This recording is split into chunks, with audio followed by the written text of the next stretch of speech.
Hello, 6th grade, and welcome to my video tutorial for how to do this week's work, which is the first read of part of Chapter 5 for Hatchet by Gary Paulson, and also the vocabulary mini drag and drop lesson. Please feel free to watch this tutorial multiple times or stop it as it is time-stamped and use it while you are doing your work.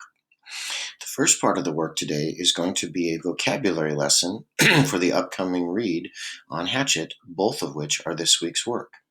So please remember, as always, that the student view and the teacher view is slightly different. I'm showing you how to do the skill. You may have to spend some time noodling around within the program in order to learn where the different tabs are and how to navigate. It's all part of learning a new system. So the instructions on the first part of the assignment, which is vocabulary, say complete the chart by dragging and dropping the correct meaning into the third column to match the term in each row, and then write a sample sentence in the fourth column. Column 1, column 2, column 3, column 4. So if I'm going to drag and drop one of these into the definition, as it says here for the word amphibious, I'll go up here and pick one. I have a strong reason to do something. I drag and I release, and it goes in there as the definition. Now, it seems pretty obvious that this is not the definition for amphibious, and so I have an option of Xing it out before I save and continue, which is at the bottom of the page. So I'm going to say that this is probably a definition for something else. And I've found the definition for amphibious, able to live or operate on both land and water. I place it right here. There's the definition. I'm not going to exit that out because I think that's the one that best matches amphibious from my 5 choices total. For writing a sample sentence, I'm going to write frogs are amphibious animals. That's a pretty good sample sentence, as it shows that I understand the meaning of the word amphibious by giving an example of something that is amphibious. A not so great sample sentence example would be, I love amphibious animals. Well, you may very well love amphibious animals, but that does not show me or tell me that you know the meaning of the word. With these 5 vocabulary words, many of you will be able to do these by looking at the definitions and picking the right one before you write your sample sentence.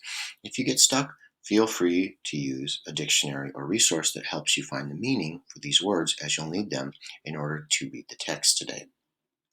After I've completed all 5 definitions with drag and drop and written my sample sentence, I'll go over here to save and continue, and then I will be prompted to go into the reading, because the reading is the second part of the assignment. Notice there are 2 parts to this week's work. Here we are in the reading. As it says here in the notes, complete the vocabulary assignment, check. Complete the first read of the passage from Hatchet. What I notice right away is that this is not a book, Hatchet. It is only a chapter of the book Hatchet. And as it says excerpt, it's only part of one chapter from the novel Hatchet by Gary Paulson. What's really cool is that I can go through here and read rather quickly what I'm looking for in order to put together a quality first read. As you are doing this today, please feel free to take notes if you need to in order to help you find meaning or remember things that you want to. And again, when you're reading something this short, many careful readers, serious readers, will read something multiple times in order to gain meaning.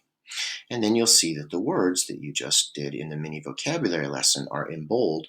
That means that you have already studied them in the previous part of the lesson, which was the vocabulary drag and drop lesson.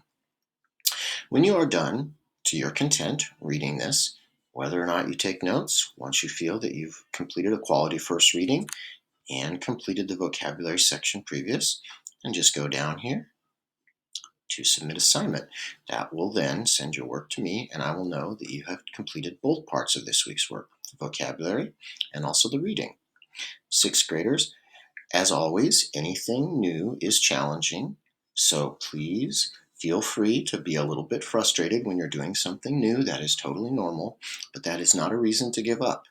Like anything that is new, we have to power through and learn it, as this is the system that we will be using for the entire year in language arts. Again, this is not a video game. We're not trying to beat it. We're trying to learn how to use the system so that we can come to standard